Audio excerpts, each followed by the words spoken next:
What is going on, everybody? Happy Monday. BobbyFi with my man, Eric Sheets. We're going to be talking a little bit about today's slate, or we're talking about a lot about today's slate, but I wanted to give you guys a heads up. We will be charging as of later today, so you're going to want to sign up as soon as possible.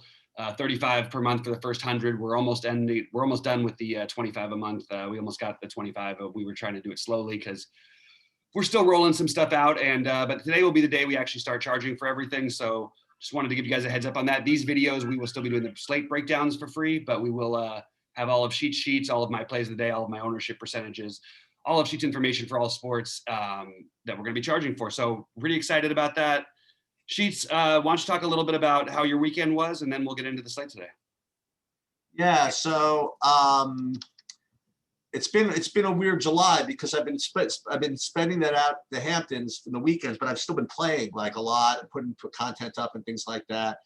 And I had some good things happen and some just okay things happen. So the good news is that although DFS was not great in golf, I was able to pull off the Colin Morikawa outright at 35-1.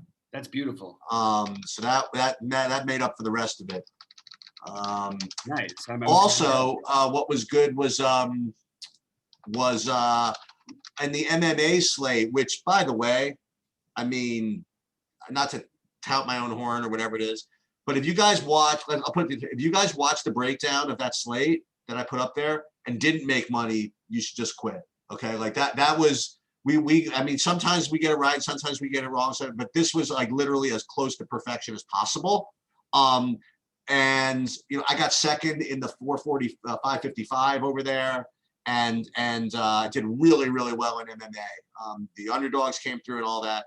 Baseball was a little fishy for me over the weekend. But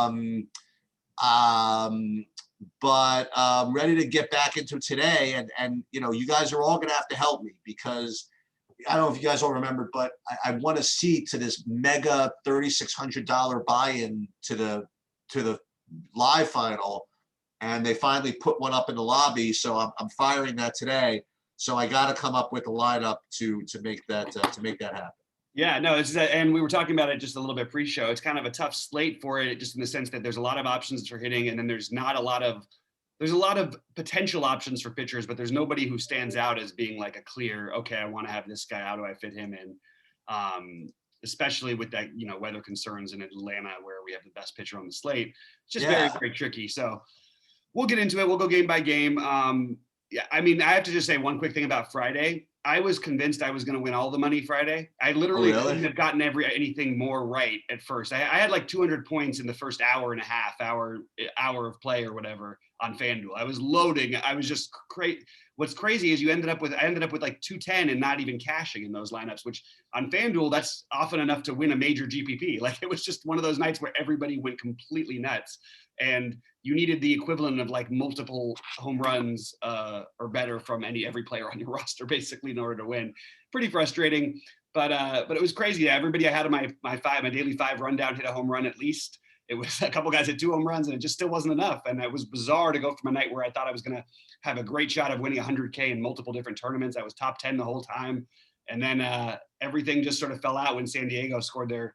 I was okay with them at 20 runs. When they got to 24, that's when it got a little shaky, because Will Myers, it's another home run. Fred Grisham, Tommy Pham. It was very frustrating, but I took the weekend off from baseball playing.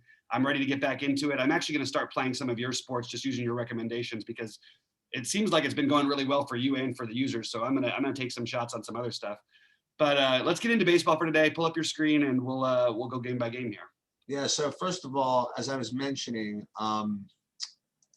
this thing that I'm in today, and we'll talk about this for everybody. It's like, remember, I always think about talking about this, but I never actually do, about the difference between how to enter different types of GPPs, like in different types of contests. Yep. We always do.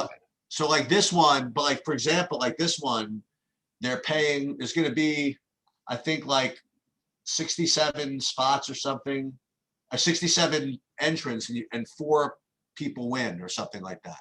Right. So yes, I mean, you still want to be aggressive, but you don't have to be too aggressive. Right. I guess. Yep.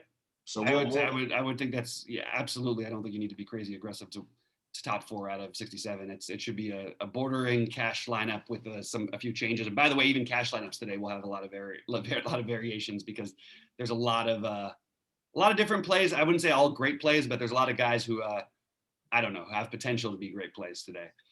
But you hit it right on the head in that, I mean, we'll get to the game by game in a minute, but the only thing I was kind of, I don't want to say sure about was I'm like, okay, at least I could play Darvish. And then I see, okay, weather. So there's very little to be sure about it. And some of the guys that I have identified as like kind of top plays are guys that I just hate playing. So it's gonna be a wild one, I think. Yep, absolutely. Well, let's start it off with Miami and Washington because I think, and we'll revisit your lineup sort of a little further along the way. Yeah. Maybe when we're done. Miami, on the Miami side, I actually really like Miami. I'm always going to keep trying to pick on Lester. I think there's power, speed upside against him still, and I think this is obviously a huge upgrade for Miami in terms of ballpark. And I am very heavily on Miami, less as a full stack, more as a 2 to 4 man stack.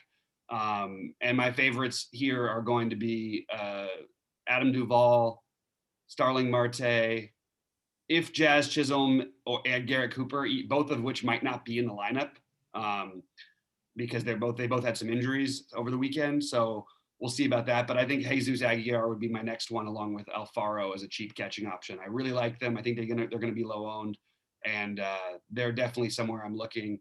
We still need a confirmation on pitching for Miami. I think it's going to be Trevor Rogers, and I do have very mild interest in him, which makes me a little bit less interested in the Washington bats. But if you're going to play any of them, it's Trey Turner, and Soto, even in the lefty. Soto goes to the home run derby. He has a lefty. He took the home run derby, and he had a left-handed pitcher thrown to him. So I don't mind Soto ever in a lefty-lefty matchup, and Trey Turner obviously crushes lefties, and this is a great spot for him. So those are the only two I'm really looking at on Washington side. How about you in this game? Yeah, so I had the other guy pitching for now, right, the Neater. But if Rogers is in fact going to pitch, given the lack of options on the slate, I mean, I think he, without looking at, what is his price, by the way? 9,300 on DraftKings. I mean, he's got to be in play, no? Yeah. Yeah.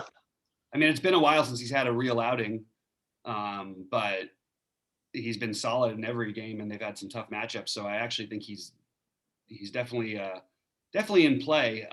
We don't have umpire information. There's a lot of very, very close pitchers, and I think that as of right now, I have him a little behind the other guys in his price range, but I do think that he makes some sense for GPPs, even against a pretty mediocre Washington lineup. They've actually been able to put up some runs lately.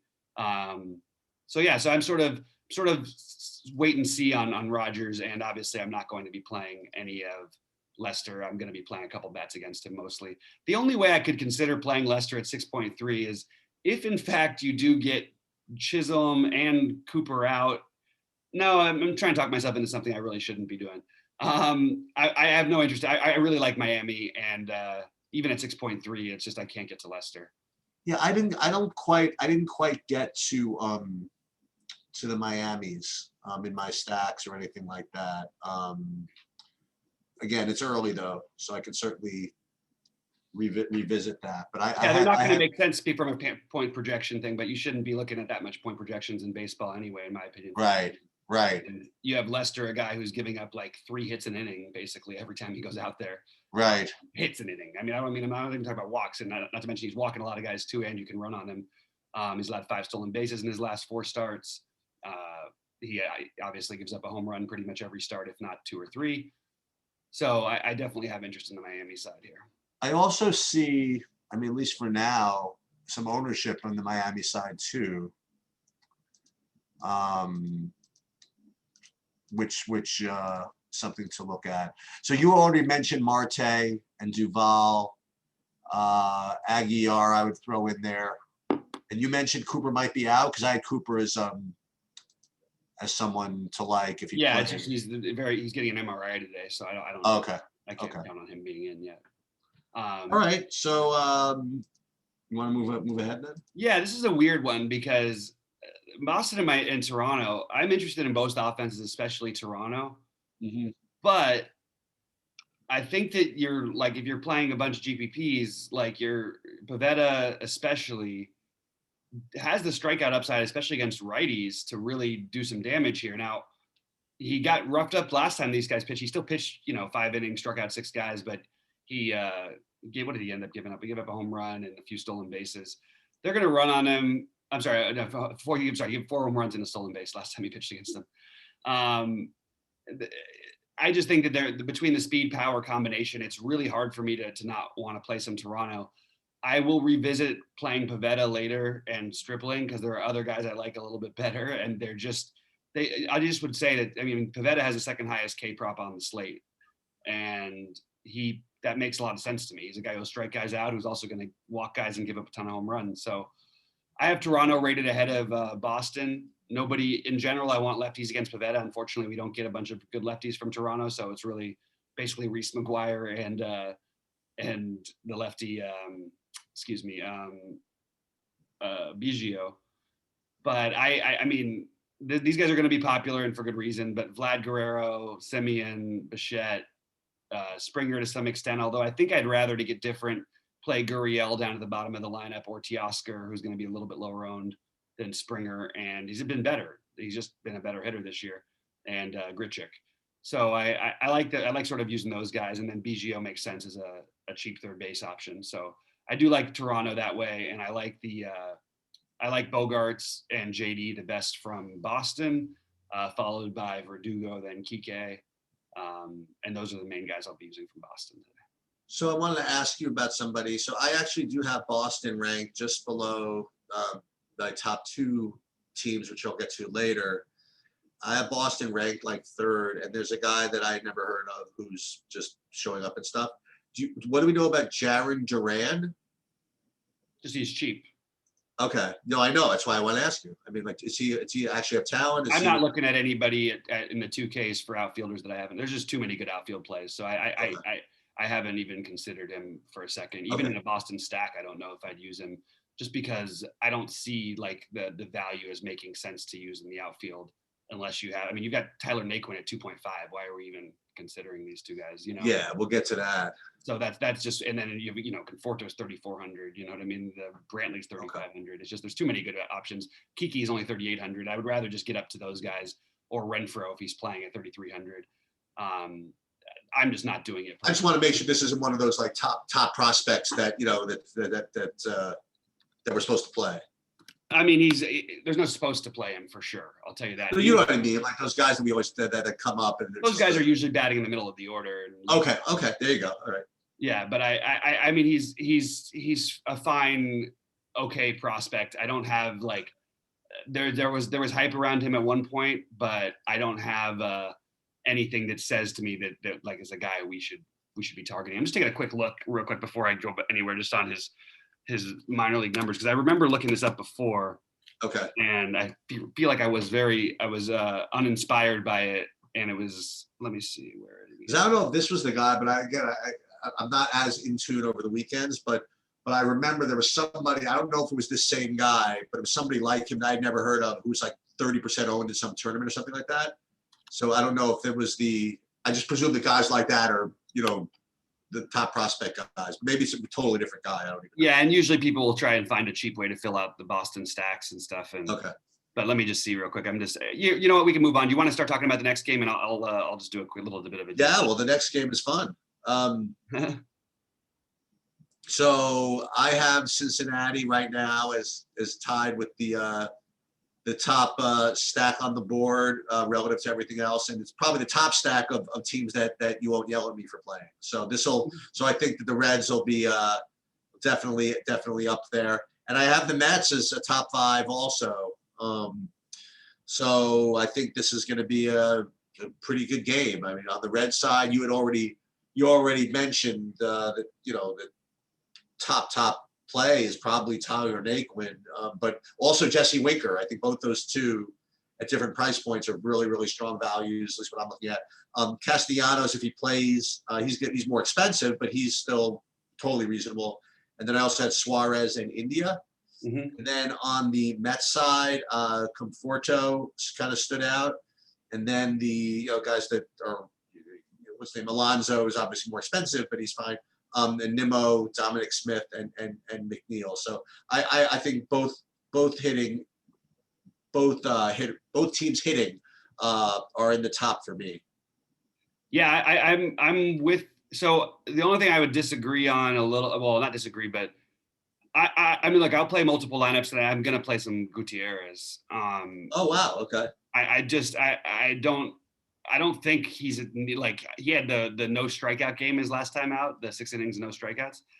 He's gone deep into games. He's actually shown a little bit of strikeout upside at different times. I still am iffy on this Mets offense. It's sort of his hit or miss.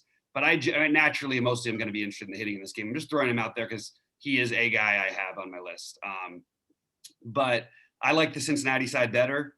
It is obviously a bigger park upgrade for the Mets, and I tend to give that more of a boost. But really like Jesse Winker as like one of the chalk is going to be Winker and Naquin from here, and I like both of them a lot. But I don't think you're going to get much ownership on Suarez. I like Barnhart as a catching option. I mentioned the 2,800 Alfaro in the Boston game, and this would be my next pick. Castellanos is too cheap, so you could easily pivot over to Castellanos from Winker. I think in general you'd rather have the lefty, but I mean it's going to be somewhat of a bullpen-ish game anyway. That's the only issue I have with fully stacking it. But I agree, India. Joey Votto is a guy who I don't see myself needing to use as often. But I don't mind him either if you're filling out a stack. He's a little bit expensive. And then Conforto is my favorite play on the other side just because he's so cheap with the power upside and I like Nimmo as well. The problem is we just named a bunch of outfielders. So you just got to really think about today. You should be thinking about this all the time, partly why I like the Blue Jays. Who can I stack on the infield? Because I have plenty of outfielders I can use. The one name don't forget about for Cincinnati is Kyle Farmer has like power and no one really ever talks about him or plays him. He's 2.7. He's hit 11 home runs this year. I think he had like 7 in the last month or so, maybe a little over a month. But Kyle Farmer is a part of a way of rounding out your stack is definitely going to be a low unpopular option. But I like this whole game environment. I'm curious to see, it's great hitting conditions in Cincinnati. I'm curious to see who the umpire ends up being. If you get an extreme hitters umpire, maybe it makes both of the sides of this game even more appealing.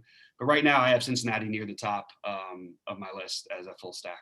You know what, the field for this qualifier I think is small enough that I'm not gonna say what my lineup's actually gonna be on these streams. Sure. Yeah. Short.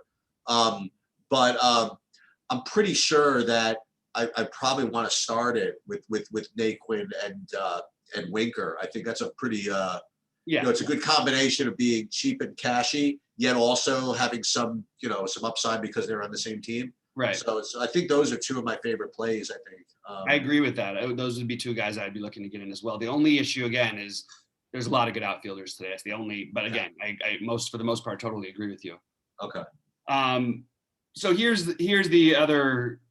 I think this is going to end up being the other chalky SP1 is Ryan Yarbrough in this Tampa Bay game. Yeah, he doesn't usually he does occasionally but he's going to start today. In his last starts, he's been, in that 20 fantasy point range. We know he's got the upside of the 30 through 104 pitches last time out. I have no problem using him against a Baltimore team that's really struggled against lefties, although for some reason, Danny Duffy only pitched 4 innings the other day, and I don't really understand why. That hurt me on Friday as well. I'm on board with Yarbrough. And other than a few one-offs, I am not going to be stacking this Tampa Bay side. Brandon Lowe is a clear standout. He's like the obvious cash game play at second base. I don't think there's anybody really that close to him, to be honest with you. But Meadows is too cheap in the outfield, and if we want to say, Winker versus Meadows, I think it's actually a really good conversation, a really good argument. So I like him at 4.6. Zunino has been unbelievable this year. He's finally realizing his power, but he's expensive at catcher.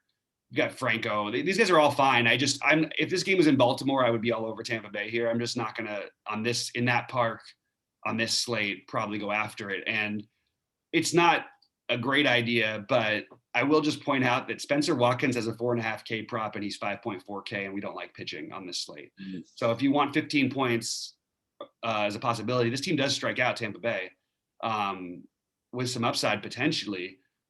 he's a guy I considered on DK only, obviously, but it's just a long shot play. If you're playing 150 into the $5, maybe you get him in 5 lineups or something like that. That's all I've got from this one. Yeah, it's a struggle, and I think I agree that Yarbrough just has to be on a short list, right? Mm-hmm. I think that let me remember, assuming Darvish doesn't play, for example. Why are we assuming that? No, I'm just saying. Oh, okay. I mean, it's very, very up in the air right now, but I'm just saying that. Oh, Darvish. I'm sorry. I thought you were talking about. My fault, Sheets. I thought you were talking about Ohtani. I just got. No. So assuming Darvish doesn't play, I mean, I think that, and we'll get to these guys, but I'll just throw them. I think Greinke will get ownership. I think it makes sense. I think Yarbrough would get ownership. I think it makes sense. I think Ohtani would get ownership. That makes sense. I guess that's where the majority of it will come, and then even Gausman at 10K will get money, just for points. I guess I don't know. Yeah. So I do think Yarbrough's in my pitchers pool. I don't know exactly. I'm just kind of hoping that Darvish gets the go ahead so that I can play him and then not worry about jamming 2 pitchers. I don't like it. But that's not fair to say that I don't like Yarbrough. I mean, he's a good pitcher. Baltimore's not a great. 28 last time these guys faced each other. Right. I mean, I when I'm just thinking about it, I mean, it's probably this between him and Greinke. Well, safest, I guess. Maybe even Yarbrough might even be the safest. No. I don't know about this. I don't know. Ohtani, Yarbrough, Kyle Gibson in there, and those would be the guys I'd be looking at. The interesting thing is Yarbrough for this price does only have a 4.5 K prop. Like Pivetta is supposed to strike out more guys today, and he's a lot cheaper. Right. And Yarbrough and Spencer Watkins have the same amount of the same K prop, the same strikeout prop. So just keep that in mind. Yarbrough did strike out 6 in 6 innings last time he faced this team and does have the strikeout upside. I'm a little surprised as low as it is. If you want to look for a prop bet today, I think Yarbrough to go over 5 strikeouts or 5 strikeouts or over is a pretty good bet. And I agree with you about Brandon Lau being a very strong play. Yep. Fortunately, also he's second base eligible. So you don't have to use an outfield spot for him if you don't want to. Yeah, and so you don't even have to have that debate between him and Winker. You could just play them both if you want to. I was thinking of Meadows versus Winker, not Lowe. Oh, Meadows. Yeah, I don't have Meadows rated quite as high as Lau. Yeah, it's because it's a position. Right. I think because the outfield is loaded. Right. But yeah, so Lau, Winker. You mentioned that one. Let's see. Yeah, I think that's. I mean, I do like Yarbrough for what it's worth. We'll talk through the pitchers, and I just want to make sure that he's going to be the one I go with the most because I don't know that I'm going to. I think that I prefer Ohtani and potentially Kyle Gibson over him. Speaking of which, yeah, here we go. Why don't you talk about this one, and then I'll pick it up. Yeah, Gibson is a guy I'm going to probably force in, just because. I mean, he just doesn't usually project all that well. He just doesn't. I guess he doesn't strike that many people out. I don't know what it is about him. He never really emerges as such a great projection guy. But a slate like this, especially, I'll take that matchup. I've had good success with him. He's actually put up some good games. He's put up a couple of really good games, and that plus the matchup. I maybe you're right. Maybe he is just as safe as the other guys. So. I definitely have him on a short list. Now, again, I know people are saying 9K for. Remember, it's all relative. If you got to play 2 pitchers, you got to hold your nose with 2 of them anyway. So is Gibson at 9K that much worse than? I don't know. Well, Gibson and Ohtani are the only all-stars on this. Oh, yes, Trevor Rogers, I guess, made the all-star game. Right. That's because they needed a player. Well, I'll tell you what's ridiculous. I mean, what? Darvish gets to play 9,200s. Definitely. He's coming off the IL. That's the one thing I'd say.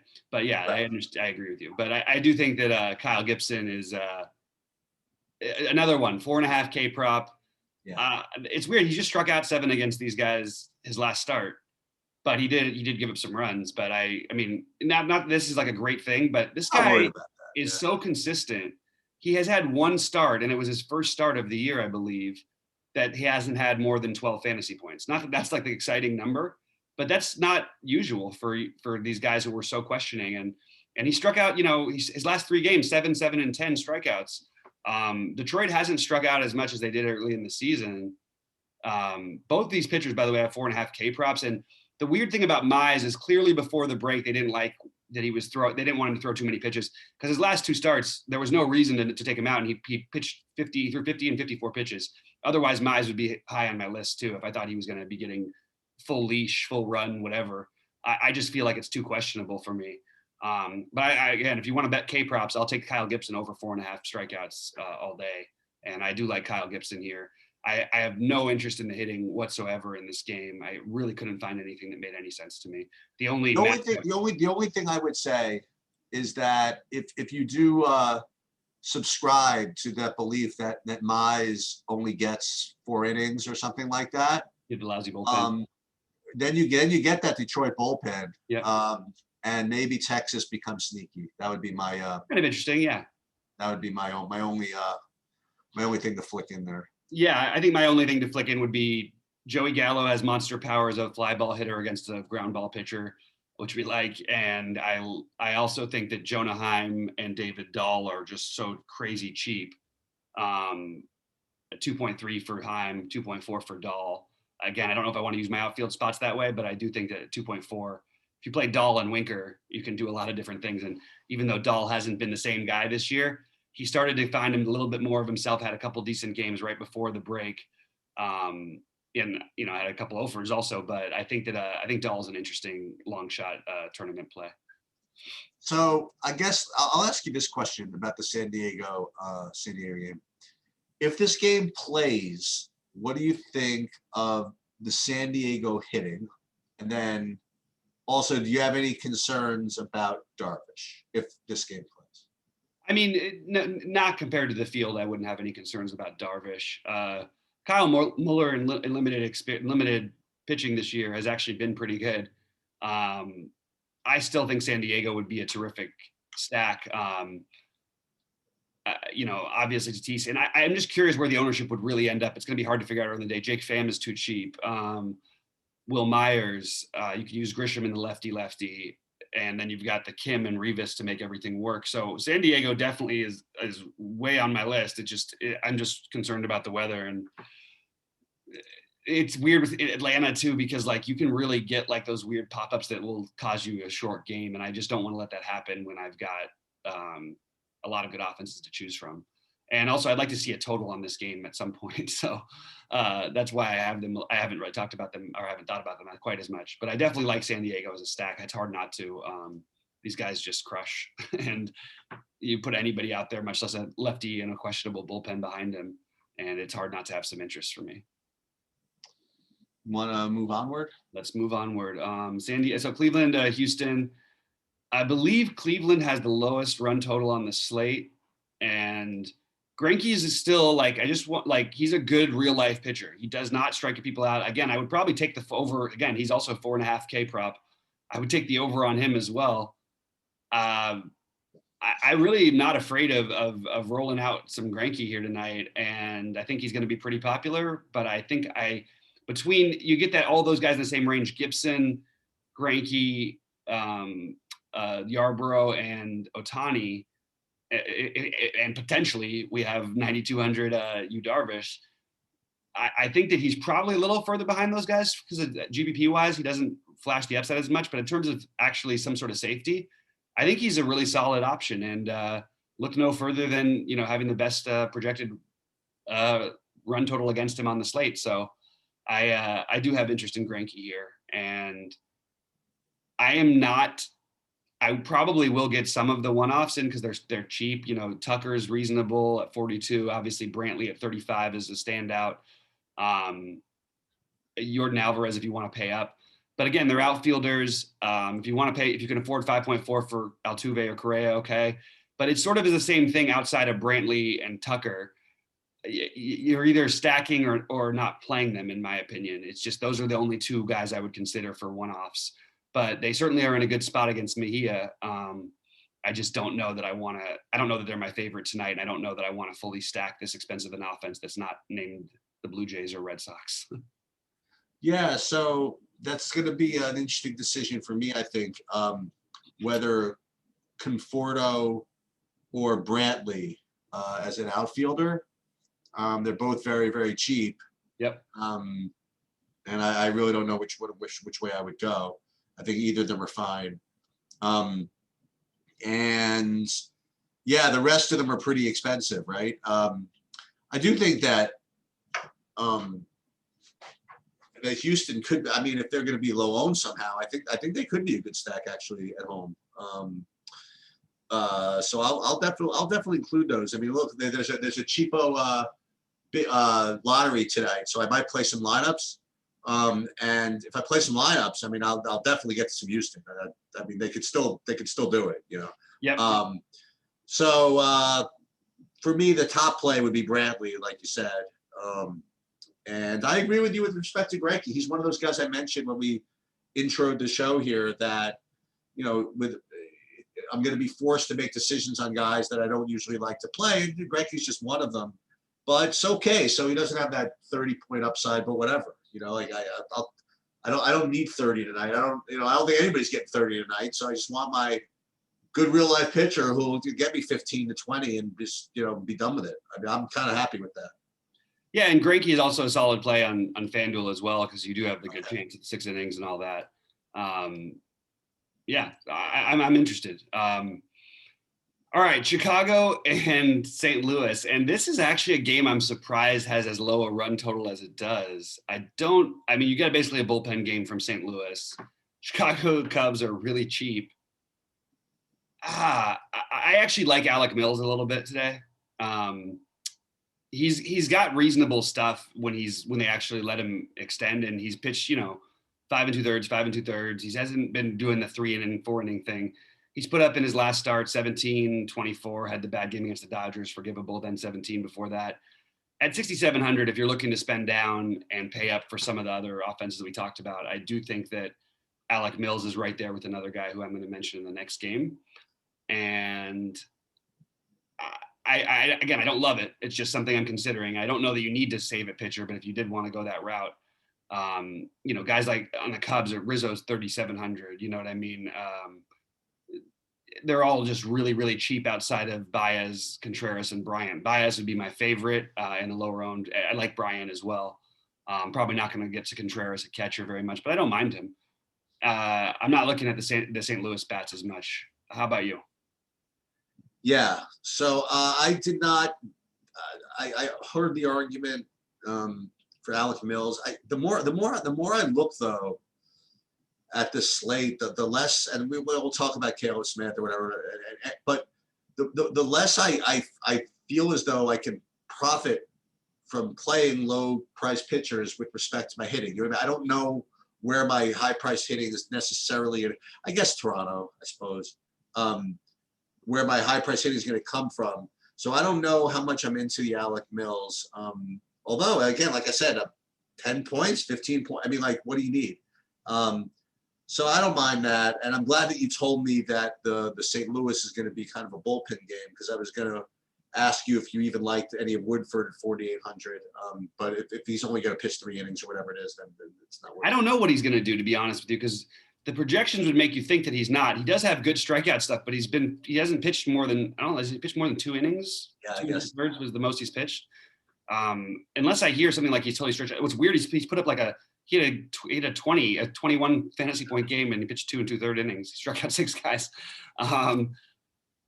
Yeah, I don't think I can get to it. It's kind of interesting. Like, I'd have to get the word that he's going to throw like 80 pitches or something like that, and then I would definitely consider him at 4.8. Now, this Jake Woodford, he has no pitches. Okay, I'm just looking at this. No, I know he hasn't, but look at those games. They're all before June. He's coming back up, so he probably is stretched out. I'll have to look into it further, but if he's stretched out and they're going to actually use him as a starter now, Wait, what do you mean by before June? I'm just before he hasn't pitched in 23 days.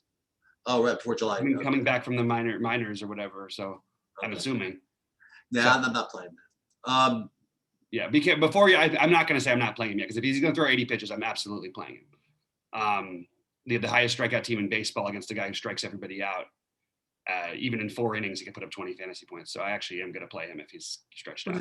With respect to hitting, I'll throw in another 2K guy, Rafael Ortega for Chicago is 2K, but he's got to be worse than these other guys that we mentioned. It's just, why do we play the 2K guy just because they're 2K, you know? Yeah. It's sometimes it makes sense to me that today I don't see it, especially with no real upside unless you're attacking, and even then it doesn't feel like there's enough. I don't know. It's not for me. So I presume that the pitcher you're referring to in the next game that you like as a cheapo is Caleb Smith. He rates for me as one of the top point per dollar plays. I think he's going to get some ownership just because of his price. You'd like to think that coming off his last performance, that would keep ownership down a little bit. I mean, he was like negative 100 points in his last start, I think. It's the Dodgers. Yeah, against the Dodgers. Yeah, obviously. DeYoung, I don't think I'm gonna play him. So I mentioned that the Reds were the team that I would play, that you'd actually allow me to play, and the one you probably won't allow me to play is Arizona, who's the other cheap team that I'm kind of looking at. And it's driven again by another freaking sucker bet at 2K, I guess. Cole Calhoun at 2K. And then there's all these other guys, Christian Walker, 3K at first base, Peralta, Josh Rojas. So these guys are going to be cheap, and they're going to rate as strong plays. So I have to either talk myself into them or off of them. And I actually don't mind Pittsburgh a little bit as well. Brian Hayes leading the charge. Jacob Stallings, by the way, I think he came into the Yankee Stadium or he I don't know, was it in Yankee Stadium, but he buried the Yankees in a game recently, I think. Mm-hmm. Where's the Mets? I forget. He came into New York, did something. The Mets, yeah. So I like the Pirates a little bit. I like Arizona. What am I doing playing these guys? I don't know, but I do like both of those teams. Yeah, if the roof was open, you might have some interest for me. I have no interest in Pittsburgh whatsoever outside of Brian Reynolds, who I just will keep saying, this guy is awesome. He's too good to be 3.9K. He's too good to be under 4K every day. And I will always have some interest in Brian Reynolds.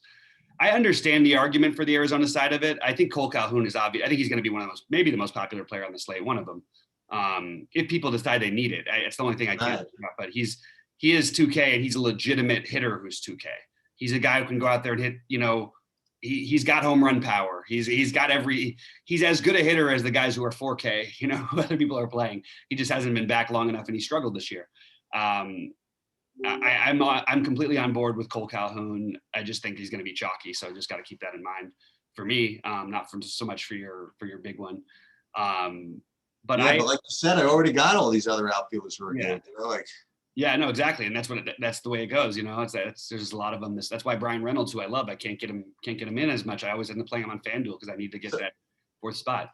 So tell me about Caleb Smith. So Caleb Smith Caleb Smith was a guy who, when he was healthy before, was an excellent pitcher, with really and a great GPP play pitcher too, because he has strikeouts. He can strike people out from on any which side. He's been good against good teams. He had one bad outing against the Dodgers, which shouldn't scare anybody at all. Struggled a little bit against the Giants, but actually pitched okay in the game. It's just he didn't, he gave up 5 runs. They ended up getting to him in the 6th. But looking before that though, he's just basically consistently in that 20 fantasy point range against the Pittsburgh team that, while they don't strike out, they do have more trouble with lefties, which is kind of odd. And they strike out a little bit less, it seems like. Caleb Smith also has a 5.5K prop, second highest K prop on the slate. He's 6.6K. And I think he's got a chance to have a really, really good outing against a Pittsburgh team that will, even though they don't strike out as much, they hit ground balls to the shortstop on the second or first pitch plenty of times to get through some quick innings. So, and I thought the K prop was kind of interesting on him to be 5.5 on a day where everybody's pretty much in the 4.5, 3.5 range. So I do like Caleb Smith a lot in tournaments. And honestly, there's probably a certain type of cash game lineup you could consider him in, although I don't think I'd be doing that. You want to press on? Yeah, this is an interesting one because we talked about a lot of other guys. If no one's going to play Cole Irvin, I will be happy to play Kohler. I don't understand. Maybe these early projections are just crazy, and I'm gonna just go with that's what it is. But I think he's a good enough pitcher. He's not the most exciting guy in the world. This is a lousy lineup that he's facing. You have the greatest hitter in history all time in Ohtani, but and he's even lefty. If he's even in the lineup, then you've got Jared Walsh, their next best hitter, who's a lefty. What are we talking about? David Fletcher, Jose Iglesias, Kurt Suzuki, Taylor Ward, Lagares. I mean, Gosselin, Mayfield. There's 3 to 4 players on this that wouldn't start for any team and probably shouldn't be starting now except for the injuries. You could argue as many as 5 or 6 that would not be on a starting lineup in the major leagues on another team. And then the ones that are like Iglesias, who doesn't, do anything really, hit singles, and David Fletcher, who until last week only ever hit singles. So I have no interest in the bats in this game at all, and I like both pitchers. Obviously, I'm sort of burying the lead. I'll be shocked if Ohtani, with the highest K prop on the slate, is really going to be as low owned as people are saying he is right now. It's not going to happen. He's going to be popular, and for good reason. And I like both. I like both the pitchers in this game. Yeah, I don't know if I don't know if I could do the I was about to say I don't know if I could do the Caleb Smith. I'm still kind of torn on that one. But I do like Ohtani, I suppose. Again, just for lack of better options. I mean, he's not, he could start. See, he's someone who could get 30, I think. So can Corbin. And maybe Cole Irvin. Yeah, maybe Cole Irvin could too. Yeah, I'm in. I'll probably look at both these guys. And I'm not going to get to either hitting environment. Yeah, no interest for me as well. All right, closing it out with look, okay, again, if people are not going to play either of these pitchers, I'm going to let that dictate some of my decision making, especially Gausman. I don't care. I understand. Like, it's good to be afraid of the Dodgers. They're awesome. Okay, they're the best offense in baseball. They're the best team in baseball, and they're getting healthier by the day. I will just point out that Gausman, I mean, the weird part is his only bad starts basically this year have been against the Dodgers, and he had one kind of rocky one against Washington. He's been absolutely unbelievable and stands out as being significantly better than every pitcher on the slate. I understand it's a tough matchup, but if he gives up 3 runs in 6 innings and strikes out 7 or 8, you're probably okay with that even at 10K today because of the options. He's tied with Ohtani for the highest K prop on the slate. Gonsolin is getting stretched out more and more and starting to pitch deeper into games. He's got good K stuff as well, although he hasn't been quite as good this year. But even if you look at his games, this is without him being stretched out, 16, 16, 13, 19. And I'm not saying, and again, so if you picture him being stretched out and he gets to 6 innings or something today, or he pitches through 5, that's going to turn into 22, 23. So both of these guys are, again, on my list. Gonsolin also has a 4.5K props to the 6.5 for Gausman. I don't think I like Gonsolin as much as the other 100 guys. So I'm going to probably not end up playing him. But look, we have the giant $5 tournament. He's going to end up in 1 or 2 of my lineups at least. And Gausman is a huge question mark in my mind right now. It feels really weird on a big slate to play a pitcher against the Dodgers, especially one that, like, a power righty is like what the Dodgers feast on. I don't really care how good you are. They just crush these guys. I still have some interest in Gausman. Sometimes you just have to play the best pitcher on the slate, especially if we get no Darvish. So yeah, definitely considering Gausman.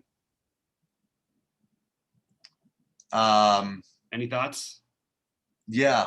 I think that you could pay for it. In other words, I think that there's enough good value where you could get away with it.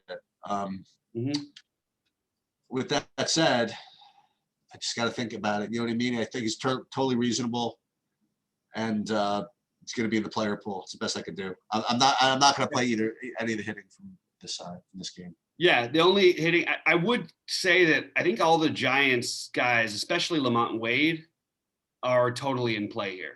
And no one's going to play, mostly because there's no ownership and the fact that they're just a better offense than everybody thinks they are. You know what I mean? Like, we talked about it all year. They're the best record in baseball.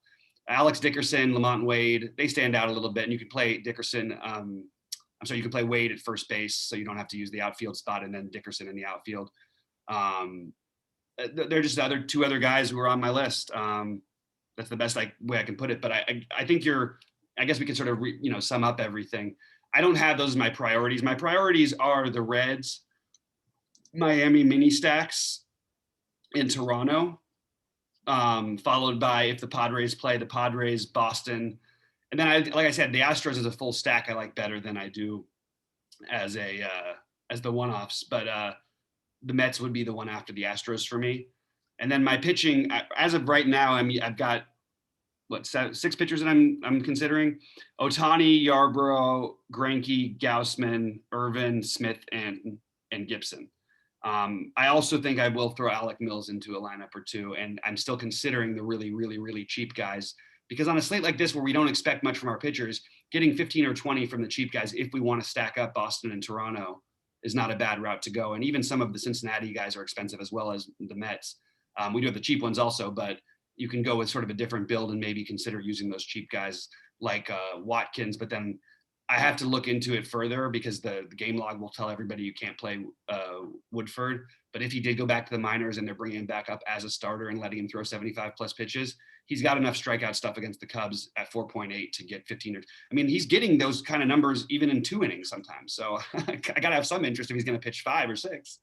But yeah, I don't think we're looking at too many 30 pluses from our pitchers tonight.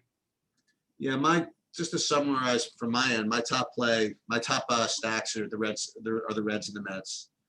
And then if I could afford some Toronto guys, I'll certainly get them. With respect to there are all kinds of dart throws I have, like Arizona, Pittsburgh. What other crap did I have? I didn't quite get to Miami like you did, but the Red Sox, and then not the Reds Sox, sort of dart throw, but I like the Red Sox. And with respect to pitching, I'm hoping to be able to play Darvish. That's what I'm going to leave that. I'll have to leave that at. But if I can't play Darvish, then I'm going to need those. I think I'm going to opt for safety, man. Whether maybe Yarbrough at the end of the day would be my top guy. I don't know. I really don't know. I have to think about it. Hey, tune in at 6:00. Get more. There you go. Yeah. More updated takes. Yeah, and just to go back on my Miami love, it's not just picking on Lester. I just want to point out that Washington's bullpen. I mean, look, the other night the bullpen gave up 18 runs. This team, their bullpen has been very, very suspect, especially if you get into the long relief parts of it. So another reason to like Miami that I keep just finding more and more. But again, more of it's a 2 to 4 man stacks, not so much 5 man. Partly that's because I don't even know who's playing yet, which we will know, and we'll be with you guys at 6 Eastern today. We'll be, I'm going to be doing a little, we'll test out the little sweat show tonight and see just like a quick version of it. We'll do that if Sheets is available, great. If not, I'll do it. It'll probably be at, I don't know, around what Sheets, what would be a good time if you could make it, do you think? Well, not if I could make it, what would be a good time to do it is probably, I don't know, like 11 p.m. Eastern. Is that right? Yeah, that's what we talked about before. So we'll try and have that ready for you guys. And thanks so much to everyone who has signed up for the site. Please like and subscribe to the videos, and let us know anything that you want to see that you haven't seen. Also, talk to me if you have any interest in the coaching stuff that I'm not charging anything for, but we want to do quick little lessons and hopefully use those to help teach other people about lineup construction, reverse engineering, and things like that. All right. Good luck, everybody. And I'll see you guys later. Crush it. All right.